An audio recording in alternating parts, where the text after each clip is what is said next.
السلام علیکم ورحمۃ اللہ وبرکاتہ۔ زوال کے وقت کے بارے میں اور نماز ظہر کے وقت کے بارے میں سوال پوچھا گیا ہے۔ تو گزارش یہ ہے کہ ہم یہ نہ دیکھیں کہ کون سا مسلک اور کون سا فرقہ کیا کہتا ہے، ہم یہ دیکھیں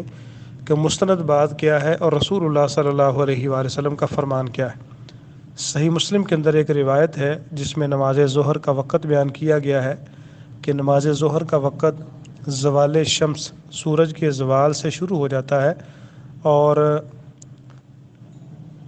ہر چیز کا سایہ اس کے برابر ہونے تک جاری رہتا ہے، یعنی کہ جو اس کا اصلی سایہ ہے وہ نکال کر ہر چیز کا سایہ اس کے برابر ہونے تک ہے، اور یہ سورہ النساء وغیرہ کے اندر اور صحیح مسلم کے اندر روایت موجود ہے۔ اور ظہر کا جو وقت ہے شروع ہونے سے 1-2 منٹ پہلے وہ زوال کا وقت ہوتا ہے، اور رسول اللہ صلی اللہ علیہ وآلہ وسلم نے 3 اوقات میں نماز پڑھنے سے منع کیا ہے: جب سورج نکل رہا ہو، جب سورج غروب ہو رہا ہو، اور زوال کے وقت۔ یہ بھی صحیح مسلم کے اندر روایت ہے۔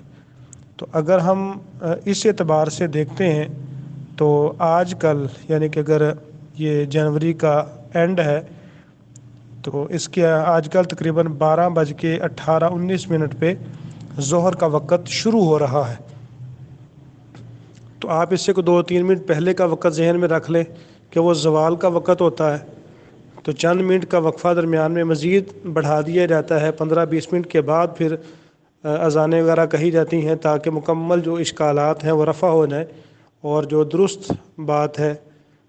پھر اس وقت میں نماز ظہر ادا کر لی جائے۔ السلام علیکم ورحمۃ اللہ وبرکاتہ۔